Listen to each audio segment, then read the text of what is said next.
leadership admin stuff now, but I still teach, and for the past 7-8 years, it's consumed all of my working hours. And in that time, I consistently have placed desks, music stands, different things in front of my classroom door with handouts on it, and my students inevitably walk in and walk right past the handout. So I have 3 volunteers who are going to hand out some of the question sheets for tonight. So you can put your hand up if you didn't grab a question sheet, and you can share as couples. When I teach at the university, they never accept my papers. Everything's got to be digital. So at 11 a.m., if you're on the email list, you received a copy of the question discussion sheets for tonight. So if you put your hand up, you'll get one of those question sheets from one of my fantastic volunteers that's handing these out.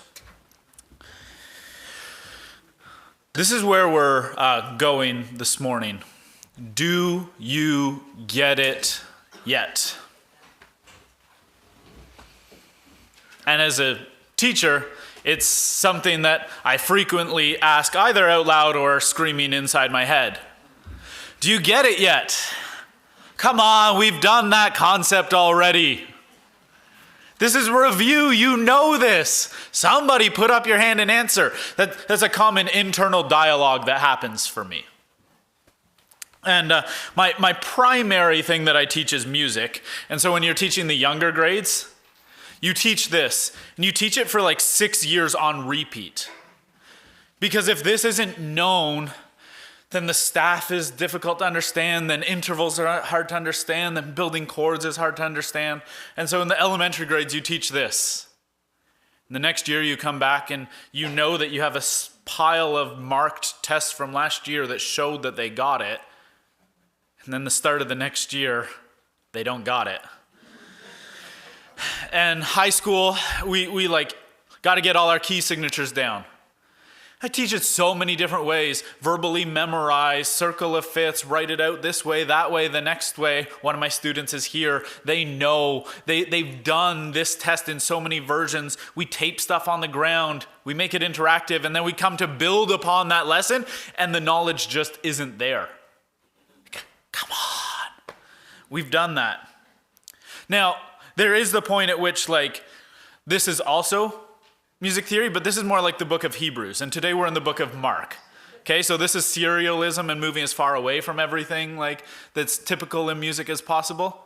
It's what trying to understand some of the priesthood is like. And I'm only doing Mark 8 today. And I was reminded that on a Wednesday night, Jordan did Hebrews 1 to 10. So I think we're fine today doing Mark 8. If you're like, I'm not getting this analogy, well, in math, we try and teach this in the elementary grades so that in high school, we're good with radians and stuff. And if this all seems like French to you, well, these are the things that we expect are known in French, right? So for a student to take French in grade 9, it's assumed that they've taken 600 hours of French in elementary school. Whether or not that's actually happened or not is another thing altogether, but you would expect that this would be known. Not usually by the time grade 9 rolls around, and so you restart again to build that foundation there.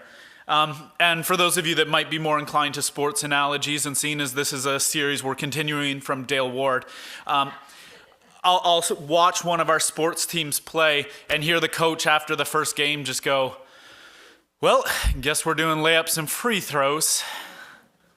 Right? If those aren't down, we're missing baskets in the moment, in the game that we should have. Oh, dribbling fundamentals, back to those basics. We've done that over and over again.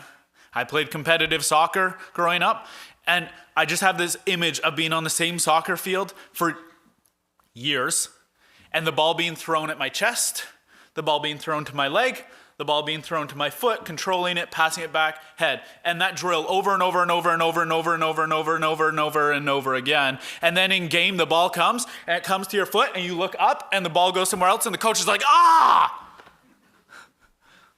We've done that.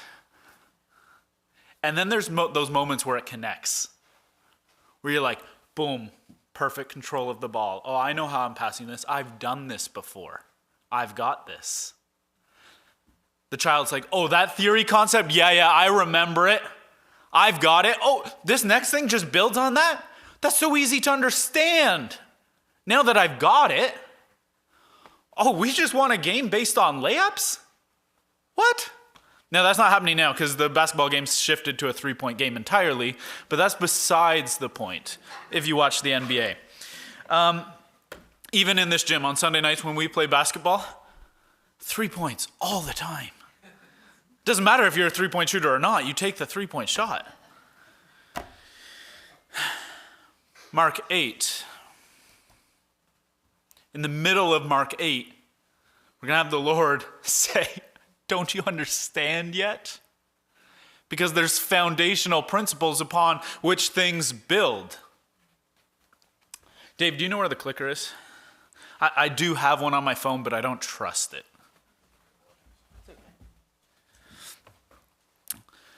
Compassion. I'm reading from the NET, verses 1-3. In those days there was another large crowd with nothing to eat. So Jesus called his disciples and said to them, I have compassion on the crowd because they've already been with me 3 days and they have nothing to eat. If I send them home hungry, they will faint on the way, and some of them have come a great distance.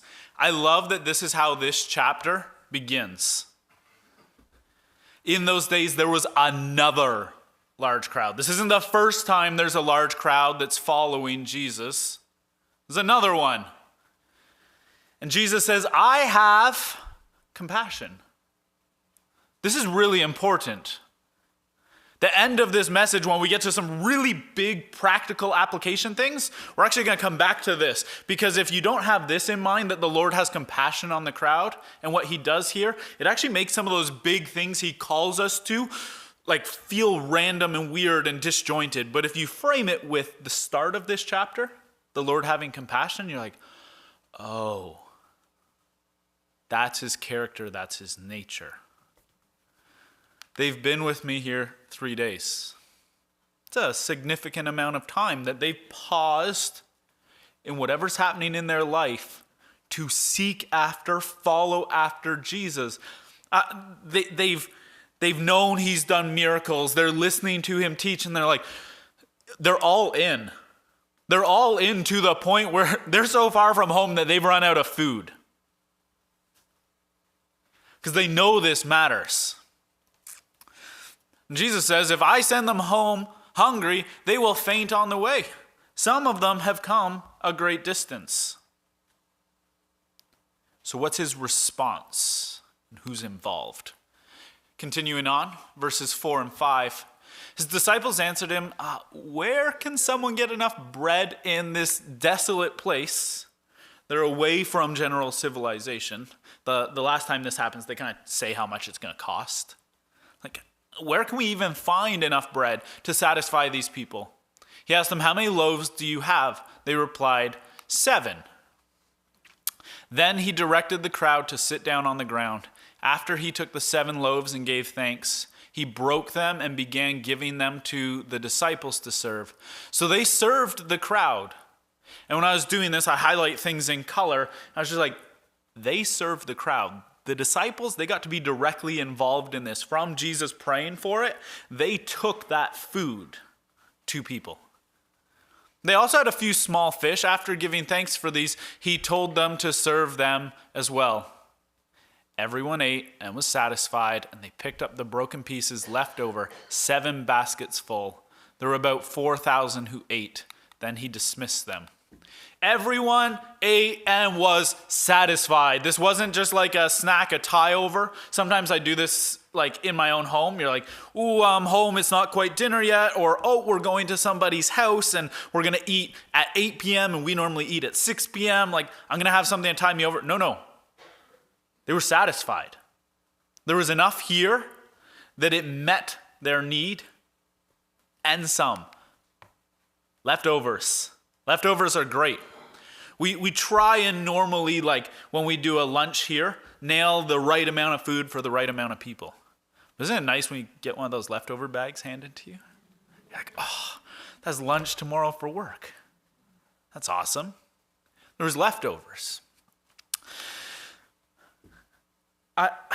The then he dismissed them part here, it's interesting. They'd followed him. He had taught. He met their need, and they've gotten what they need from him. And I don't just mean they got something out of him. I mean, he's filled their spiritual need. He's taught, he's healed. He's like, but I still care about how you're doing. Make sure they have enough food. And then he dismisses them on their way. Because Jesus and his disciples, they need to take time together. We see this over and over and over again. There's rest, there's time, there's different sized groups. We would love to all be together on a Sunday, right? We're like, let's keep this up. But there's times where we go home. We do. Now, some of us less than others. Jordan, I think, lives here. But besides that, the rest of us, we kind of have this balance that exists. And as they go away, and they've just done the practical part of this, they're about to not quite put into practice that layup. They're about to forget that theory concept, that thing that they've done. Directly involved, but not quite remembering. Mark 8:10-12. Immediately, and the book of Mark really loves this word, this pacing. Immediately he got into a boat with his disciples and went to the district of Dalmanutha. Then the Pharisees came and began to argue with Jesus, asking for a sign from heaven to test him. Sighing deeply in his spirit, he said, "Why does this generation look for a sign? I tell you the truth, no sign will be given to this generation."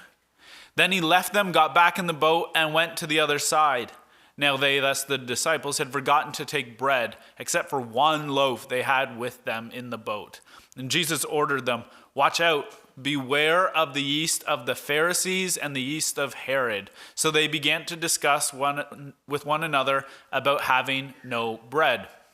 When he learned of this, Jesus said to them, "Why are you still arguing about having no bread? Do you still not see or understand? Have your hearts been hardened? Though you have eyes, don't you see? And though you have ears, can't you hear? Don't you remember? When I broke the 5 loaves for the 5,000, how many baskets full of pieces did you pick up?" They replied, 12. "When I broke the 7 loaves for the 4,000, how many baskets full of pieces did you pick up?" They replied, 7. Then he said to them, "Do you still not understand? Do you not get it?" He asked them that question. Then they came to Bethsaida. They brought a blind man to Jesus, asked him to touch him. They took the blind man by the hand, brought him outside the village. Then he spit on his eyes, placed his hand on his eyes, and asked, "Do you see anything?" Regaining his sight, he said, "I see people, but they look like trees walking." Then Jesus placed his hands on the man's eyes again, and he opened his eyes. His sight was restored. He saw everything clearly. Jesus sent him home, saying, "Do not even go into the village." I'm going to break this down just a little. We're not going to spend a long time here. Then the Pharisees came asking for a sign from heaven. I like the ability in the software we have to create these blanks, because it actually allows us to highlight the heart of the Pharisees as they come here and began to argue with Jesus, asking for a sign from heaven to test him. See, it's okay to ask questions. It's okay to not be sure. I have a tract floating around here somewhere because I'm pro questions, and I think questions should be asked. There's lots of examples in the Bible of people asking questions. John the Baptist asks a question. Are you him? Not to argue with Jesus, not to test him, but because he was genuinely concerned, upset, worried about what happens. And he wants to know that he's able to have a confidence. That's not the heart posture of this. This is someone asking because there's no interest. These are hard conversations in life. sighing deeply in his spirit. See, this is something, and one of the questions tonight relates to this a little bit that's on your sheet, that I don't know how to answer, and it's a question that's there for all of you, because I don't know the heart of the people asking questions. I would say that I've had about 3 or 4 people this past year ask me questions in the way that the Pharisees ask questions. But I would say about at least one of those, if not 2, I've also seen a change of heart or the Lord doing something. I don't know their heart. The Lord does. And so I think, almost to give part of an answer away to tonight's question, but you can discuss it through, I think that this is something that's left with the Lord. We pray, we invest, and to the one who reads or hears a passage like this, they have to say, am I being Pharisaical? Am I asking the questions for all the wrong reasons? If you're here and you're like, I don't want Jesus to be true, and I'm going to ask all the questions that don't matter, I'm not really going to try and figure anything out. I'm just going to ask periphery questions, questions about other things, not really wanting or caring for an answer. Well, then you should check this out, because Jesus says no sign's going to be given to this generation. There's not a sign that will satisfy them. Jesus is doing miracle after miracle that proves who he is, and they're missing it. There's a parallel passage in Matthew where he says, except for the sign of Jonah. Death, burial, resurrection. They get to see that. If they don't believe that, there's no amount of argument or logical thinking that's going to convince them. The heart is already set. Which is why, when they get back in the boat and they forget to take bread, there was a lot of leftovers, by the way. Jesus says, be careful of the yeast of the Pharisees and the yeast of Herod. This unbelief, this desire to not know, to argue, to try and test Jesus for all the wrong reasons. He's cautioning his disciples about that. He says no sign will be given to the Pharisees. Because when I read this, I think the disciples missed it too. Right? The Pharisees, they missed it. And the disciples, they began to discuss one another about having no bread. In the New King James Version, it says they reasoned among themselves, saying, it's because we have no bread that he said this to us. Nope. When he learned of this, Jesus said to them, why are you arguing about having no bread? Do you still not see or understand? Have your hearts been hardened? He's tying this right into conjunction with what was just said about the Pharisees. Are you missing out on who Jesus is? It's a caution. The disciples are right there. The Pharisees, they're right there. It's 2 groups getting to see and witness a lot of the same things, but coming at it with a different heart posture. Theirs was just one of confusion and missing out. Though you have eyes, don't you see? And though you have ears, can't you hear? Don't you remember? I ask myself this question too, because for them it's just this process of seeing this miracle of the bread being provided. I get to look at Scripture and see so much more. These moments where I don't trust, I'm worried. He's like, don't you remember? Look at the penalty for your sin. My compassion for you is not just that you were hungry and I made sure you had bread to get home.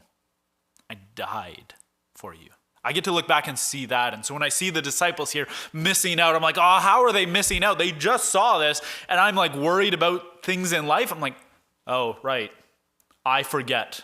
I miss out on what Christ has done. When I broke the 5 loaves for the 5,000, how many baskets full of pieces did you pick up? They replied, 12. There was more than what was needed. And for the 4,000, 7 baskets were left over. Then he said to them, do you still not understand? I ask myself this question pretty frequently. Do I still not understand? There's a lot, we could pause the message right here. There's some huge things that come in the next part of this passage, but we could pause right here.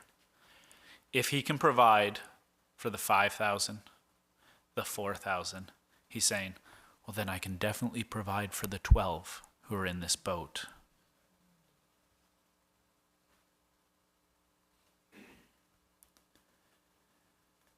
And in my own life, when I'm so worried about things, some of them health, some of them money, some of them relationships, I'm like, how could God restore that? How could God provide for that?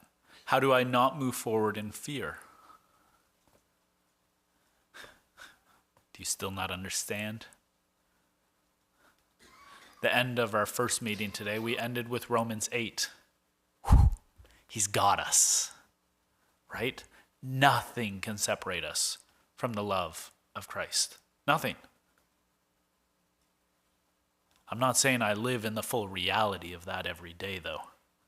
I think I empathize with the disciples here. This is an interesting passage here. I don't have any questions tonight for you on it, but just about the blind man. I'm just going to mention something very quickly. Some people bring a blind man to Jesus. And he takes the blind man outside the city. He spits on his eyes and asks the man, do you see anything? He, regaining his sight, he says, I see people, but they look like trees walking. And there's all sorts of interpretations and all different commentaries on this of what it's allegorical to. Also in the story, Jesus obviously could have healed the man completely in one go. If Jesus heals a cripple and the cripple doesn't need to build up his strength or figure out how to walk, if it's instantaneous, obviously Jesus could have healed this man completely. So there's really two things going on. Some people are really excited about the medical side of this. It's called agnosia, which is basically people nowadays who are born blind and then their surgery done so that they can see again. The brain actually isn't connected properly to the eyes and they can't recognize things. And sometimes that takes quite a while to work out, or it doesn't. There's two things there. There's both sight and there's the mind to be able to understand what is being seen. So there's that cool side of it that just connects to future things they wouldn't have known then, where we're oh, that's a neat miracle. But in context of this passage, it's people seeing but not getting it. And how interesting that the Lord in the middle of this makes a man able to see, but he doesn't get it. He doesn't fully see. And then the Lord gives him his sight. That's so powerful. Because we move from here into just something absolutely wild. Part 3, Mark 8:27-33. We move into a bold declaration of Peter getting it and not, right? Then Jesus and his disciples went to the village of Caesarea Philippi. On the way, he asked his disciples, who do people say that I am? They said, John the Baptist. Others said Elijah. Still others, one of the prophets. He asked them, but who do you say that I am? Peter answered him, you are the Christ. Whew. Let's just end the chapter there, right? Got it, figured out. Let's go home. But no, this passage is just making it so humanly real to where we're at. Then he warned them not to tell anyone about him. So Jesus seems to be in his earthly ministry, especially at the start, just not broadcasting this, letting people see what he's doing, getting it, understand, hearing the message. He's talking to them. Then Jesus began to teach them that the Son of Man must suffer many things and be rejected by the elders, chief priests, and experts in the law and be killed. And after 3 days rise again. He spoke openly about this, so Peter took him aside and began to rebuke him. But after turning and looking at his disciples, he rebuked Peter and said, "Get behind me, Satan. You are not setting your mind on God's interest, but on man's." As I said, we could have just paused that Jesus getting, or Peter understanding that Jesus is the Messiah. It's not what happens. Jesus asked this question first, and it's relevant to us today because these are conversations that you're going to have. Making Jesus anything but the Messiah is to take away from who he is. And you're going to have conversations. If you talk about Jesus in the world around you, people are going to say, he's a good person, he's a teacher, he's a way to God. Those all miss the mark of who he is. The way. It's singular, it's crazy, but he's none of these things. Even though these are good things, these were incredible people. If you were on our Wednesday night Bible study where we did 10 chapters of Hebrews, Jesus is better than everything. Better than any priest, better than all creation, better than all angels. He's better. He's the fulfillment of, the perfection of what we could not be in the law. A great high priest. And so when Peter answered him, "You're the Christ," yeah, that's it. And Jesus says, "Yeah, there we go. Don't tell anyone." Then after that, Jesus begins to tell him, okay, this is what that's going to look like. Me being the Christ? Yeah, I'm going to give you a little bit of insight. This is the type of Christ, the type of Messiah that I am.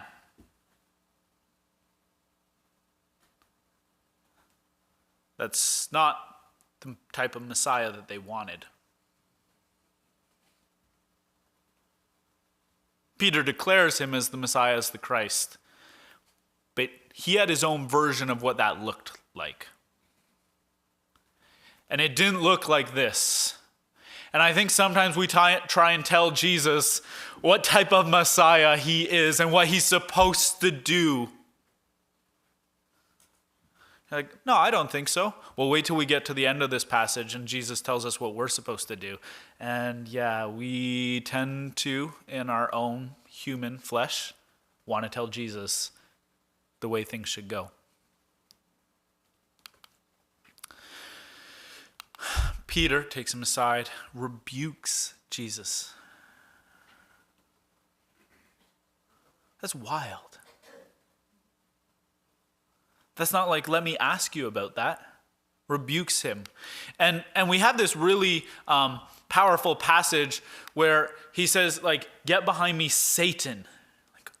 Where's that coming from? Well, on the mount, after the 40 days of Jesus being tested and Satan comes to test Jesus, Satan is offering Jesus his earthly crown. Let's do it this way. Let's take the glory now. This is supposed to be the perspective. Let's get rid of that eternal earthly, that eternal perspective. Let's have all the glory now. And Peter is offering up, suggesting the same thing.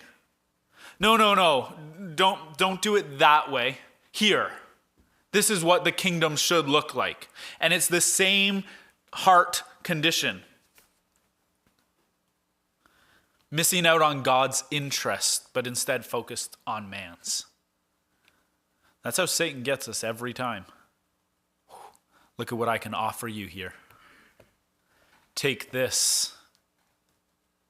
Jesus says, no, that's not the better way.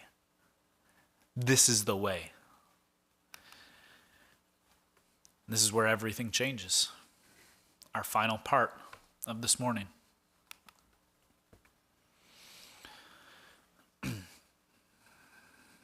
Jesus says, get behind me, Satan. Your perspective is wrong. It's on earthly things. Then Jesus called the crowd along with his disciples and said to them, if anyone wants to become my follower, he must deny himself take up his cross and follow me. For whoever wants to save his life will lose it, but whoever loses his life for my sake and for the gospel will save it. For what benefit is it if a person gains the whole world yet forfeits his life? What can a person give in exchange for his life? For if anyone is ashamed of me and my words in this adulterous and sinful generation, the Son of Man will also be ashamed of him when he comes in the glory of his Father with his holy angels. Jesus calls the crowd, his disciples. If anyone wants to be my follower, he must, not he should or he could. He must deny himself, take up his cross, and follow me. Remember how I told you might not like the kind of Jesus that he says he is? Well, this is why. Because as you look at Jesus and he says, I am the Messiah, I am the Christ, Peter declares that and says, this is what this is going to look like. Jesus says, I am going to be rejected. I'm going to be killed and I'll rise again. Peter, no. Jesus says, yes, get that other thinking out of here. That's wrong. You're missing the point. You're missing God's interest. You're focused on man's. And then Jesus calls to them and says, and this is what I expect of you if you're to follow after me. And this doesn't really easily sit with us. Whoever wants to save his life will lose it. Whoever loses his life for my sake and the gospel will save it. What benefit is it for a person to gain the whole world yet forfeit his life, his own soul? David Platt, I think it's his book, My Take, writes, we've so diminished the character and nature of Jesus such that he doesn't call us to this, such that he's okay with materialism and self-worth. Me getting ahead in life. We wouldn't want this kind of Jesus because he demands everything. This is not a partial part of your day. This is everything. But with that is the offer of saving your own soul and the ability to gain everything in God's perspective. But that sounds dangerous, but that sounds risky. That sounds not careful. Because we live in a very careful, very planned out RRSP type society. I have a family I care for. What does that mean like and look like? I think about money often. What does that mean like and look like with this? How do those things reconcile together? This Jesus that calls me for everything. Deny yourself, take up my cross, and follow him. I don't like this. I don't want to be preaching on this passage. It goes against every human part of me.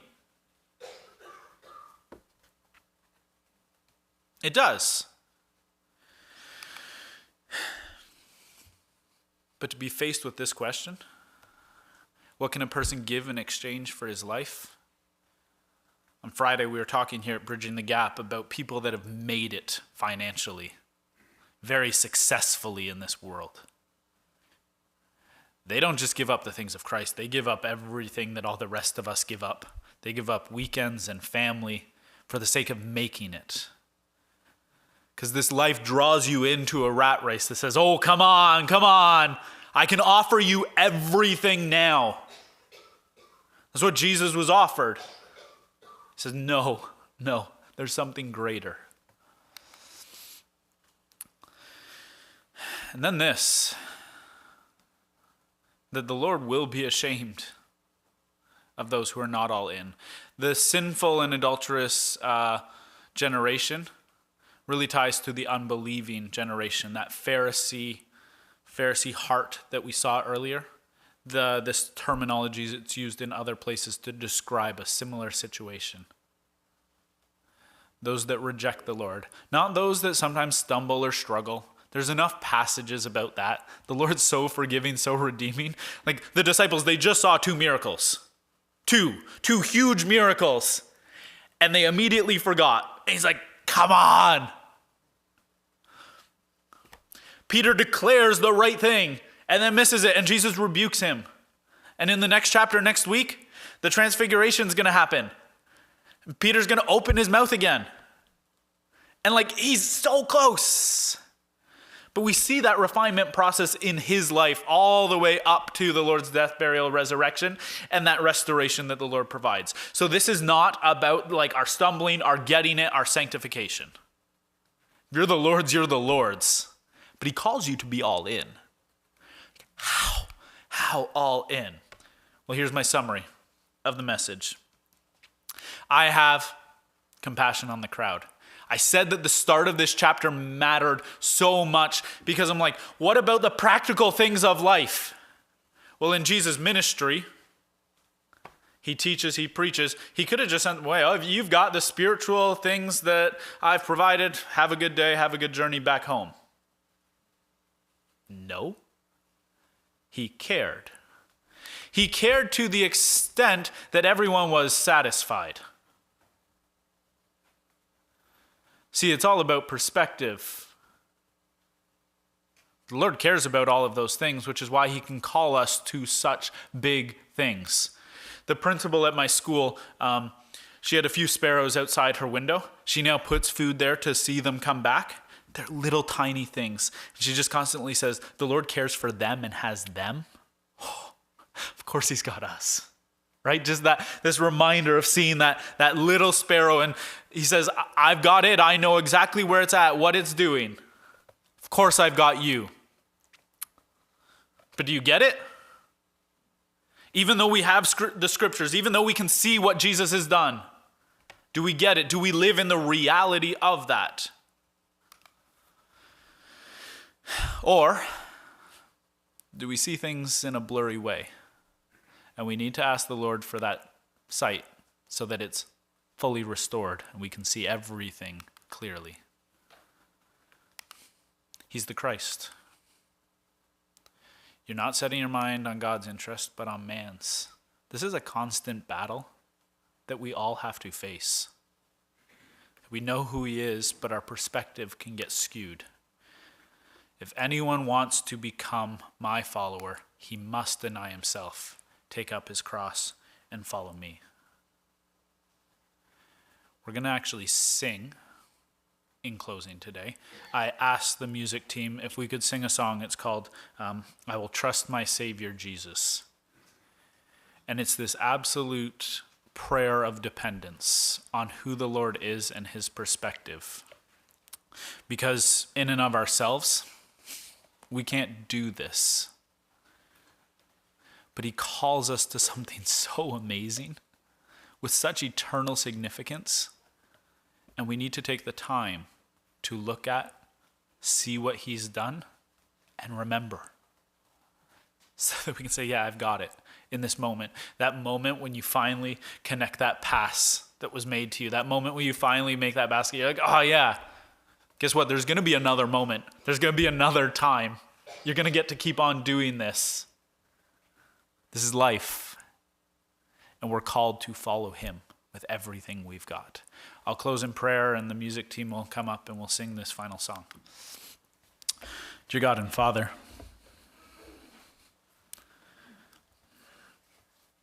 yeah, I've been challenged in this passage. I know that my own trust in you is so far from what it could be. Because I do forget, because I see and I see even the ways that you've worked in my own life. And I forget in the moment when I'm concerned about the things of this life and this earth. Lord, you care, you know the very real needs that we have. You know the spiritual condition of our hearts. Lord, if we're like that blind man and not quite seeing clearly, give us that clarity so that our mind can understand the things that you're saying to us.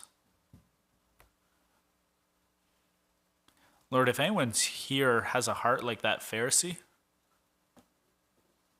break it. Lord, if anyone here is just trying to ask all the questions, to not believe, to not know, work in their heart. You sigh deeply because it's so difficult. Lord, break through. Don't let people. Jesus warns his disciples not to be like the Pharisees. So, Lord, in this room, if there's anyone on the cusp of that, get that out of their life. Help them to just fall down at your feet, to trust you with everything that they are. I pray this in your name. Amen.